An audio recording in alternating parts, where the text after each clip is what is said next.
Sebelumnya, Assalamualaikum warahmatullahi wabarakatuh. Salam sejahtera untuk kita semua. Waalaikumsalam warahmatullahi wabarakatuh. Pembelajaran kali ini, marilah kita berdoa terlebih dahulu. Baik, di sini ada yang ingin memimpin doa. Baik teman-teman, sebelum memulai pelajaran pada siang hari ini, alangkah baiknya kita berdoa terlebih dahulu. Berdoa dimulai. Berdoa selesai. Pada pertemuan kali ini, saya akan membahas tentang masuknya Jepang ke Indonesia serta respon bangsa Indonesia ketika kedatangan Jepang. Ada yang tahu berapa tahun Indonesia dijajah oleh Jepang dan mulai tahun berapa Jepang masuk ke Indonesia? Kurang lebih Indonesia dijajah oleh Jepang selama 3,5 tahun, Bu, dan itu dimulai pada tahun 1942. Kemudian saya akan tanya, baik benar Jepang datang ke Indonesia karena pada saat itu Jepang tengah ikut dalam Perang Dunia Kedua. Namun Jepang tidak ikut perang di kawasan Eropa karena Jepang sendiri berperang di kawasan Asia Pasifik. Kemudian saya akan tayangkan sebuah video untuk kalian cermati dan analisis. Untuk format tugasnya, nanti saya akan share Google Classroom dan jangan lupa untuk presensi. Bu. Saya akan share screen ya, anak-anak.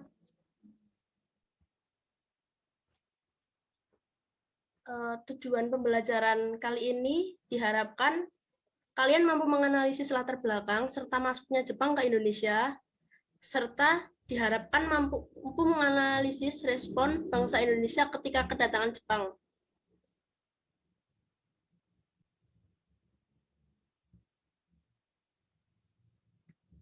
Kemudian saya akan putarkan video.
Nah, dari video tersebut merupakan ilustrasi tentang pengeboman yang dilakukan oleh Jepang di pangkalan armada laut milik Amerika Serikat pada tanggal 8 Desember 1942.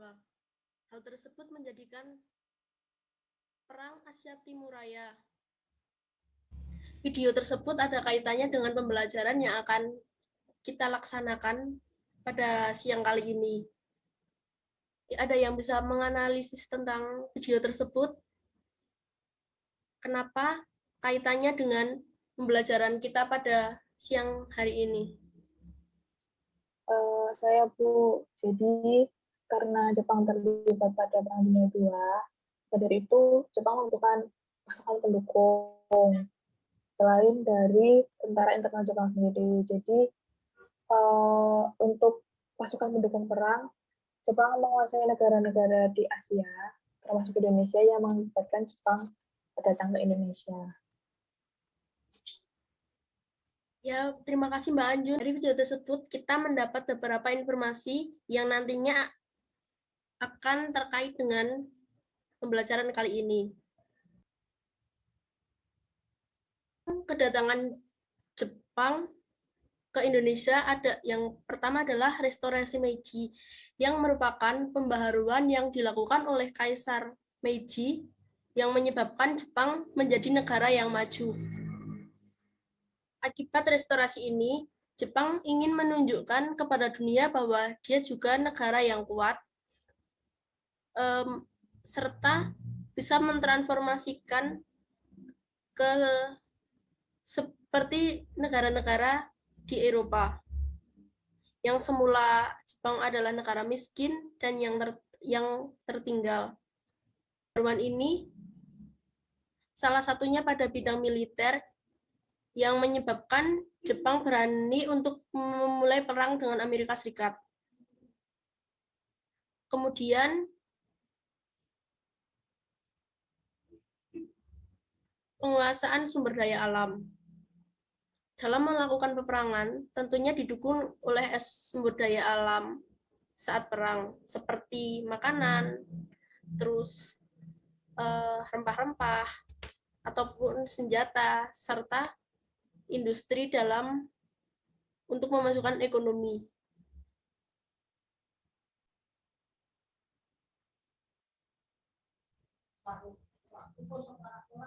Jepang mendarat di Indonesia pada tahun 1945 di Ambon dan dengan cepat menguasai Maluku. Ketika awal kedatangan Jepang tersebut, bagaimana respon Belanda pada saat itu? Sementara di Ambon masih ada tentara Belanda yang menempati wilayah tersebut. Ada yang bisa menjawab? Saya Bu izin menjawab. Ya, Mbak Aulia. Pada saat itu tentara Belanda bersamaan dengan tentara Australia menghalangi kedatangan Jepang. Pada saat itu, tentara Belanda atau Kenil bersamaan dengan tentara Australia menghadang kedatangan Jepang tersebut karena mereka telah mengetahui niatan dari kedatangan Jepang ingin menduduki Indonesia. Namun usaha tersebut gagal karena tentara Jepang sangatlah kuat.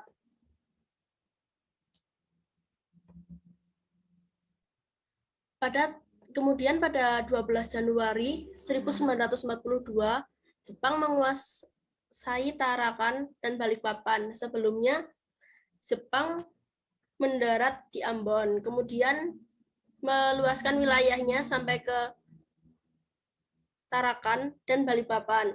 Kemudian setelah itu, Jepang juga menguasai Pontianak sebelum Jepang menguasai Sumatera.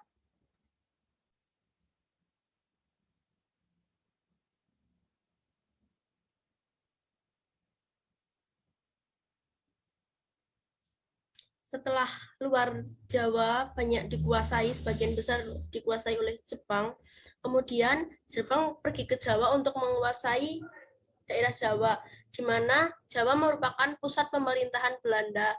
Namun kedatangan Jepang ini tidak diduga oleh Belanda.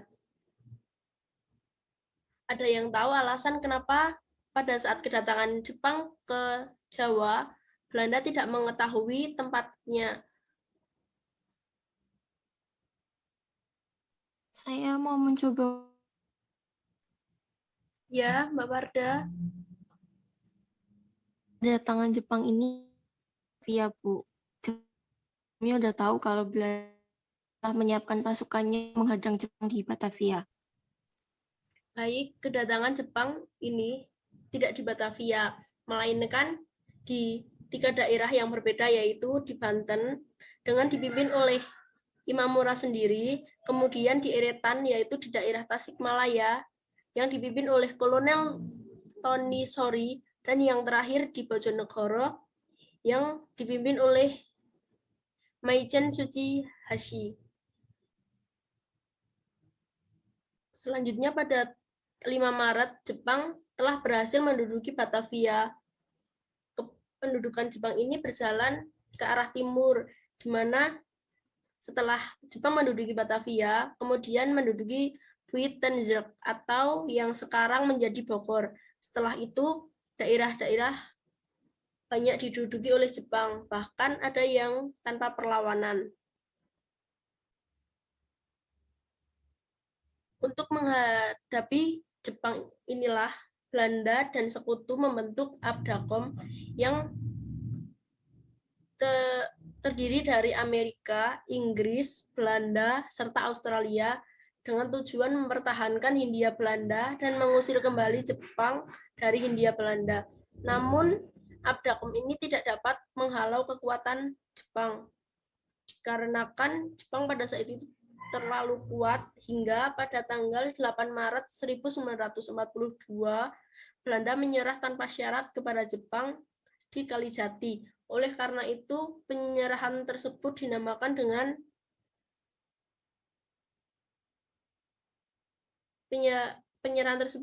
dengan kapitulasi Kalijati. Kapitulasi Kalijati ini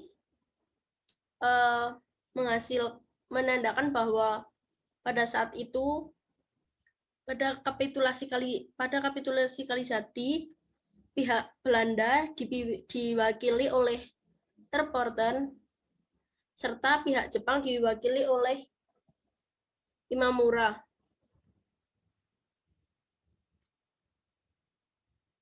Kemudian bagaimana sih respon masyarakat Indonesia ketika Jepang datang? Kedatangan ini disambut baik oleh masyarakat Indonesia, ditambah dengan Jepang menganggap dirinya sendiri sebagai saudara lama.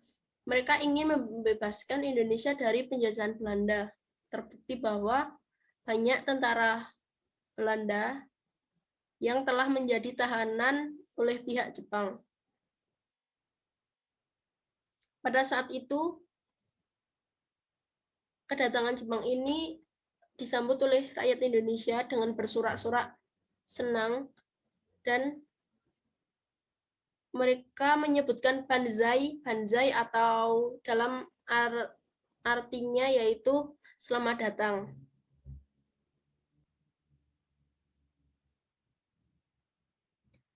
Selain itu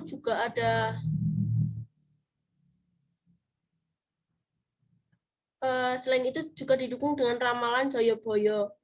Ramalan Joyoboyo mengatakan bahwa ayam jantan berbulu kuning yang akan datang dari timur akan mengusir kerbau bule bermata biru.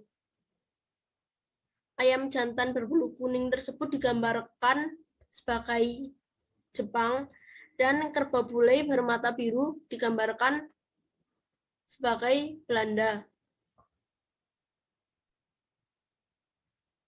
Kemudian ada propaganda yang dilakukan oleh pemerintah Jepang sendiri. Yang pertama adalah lagu Indonesia Raya, dinyanyikan bersama dengan lagu Kimikayo atau lagu kebangsaan dari Jepang. Kemudian bendera merah putih dikibarkan berdampingan dengan bendera Jepang yaitu Hinomaru, serta barang buatan Jepang lebih menarik dan harganya lebih murah. Propaganda ini sering disiarkan oleh Jepang lewat radio-radio. Selain itu, Jepang juga melancarkan Pan-Asianya, salah satunya dengan gerakan 3A. Di sini ada yang tahu apa itu gerakan 3A? Permisi Bu, izin menjawab. Maaf Ya. belum bisa on cam. Ya. Jadi kepanjangan 3A itu Jepang Cahaya Asia, Jepang Pemimpin Asia, dan Jepang Pelindung Asia. Ya, seperti yang telah dijawab oleh Adit, di mana Jepang bercita-cita ingin menyatukan bangsa Asia di bawah satu kepemimpinan yaitu Jepang. Awal kependudukan Jepang, serta respon bangsa Indonesia saat kedatangan Jepang ini memiliki maksud lain, yaitu menjadikan bangsa Indonesia sebagai tenaga yang nantinya menggerakkan Jepang pada Perang Dunia Kedua, serta membantu Jepang pada Perang Dunia Kedua yang mencukupi sumber makanan, meningkatkan ekonomi Jepang, serta mendukung proses industri, bahkan menyokong pada saat terjadinya Perang Asia Pasifik. Apakah ada yang ingin ditanyakan? Cukup Bu. Tidak, Bu. Untuk tugasnya, nanti formatnya saya akan kirim ke Google Classroom, dan kalian membentuk kelompok, satu kelompok terdiri dari 4 sampai 5 anak. Baik, kalau tidak ada lagi, saya tutup pertemuan pada siang kali ini. Terima kasih atas perhatiannya. Wassalamualaikum warahmatullahi wabarakatuh.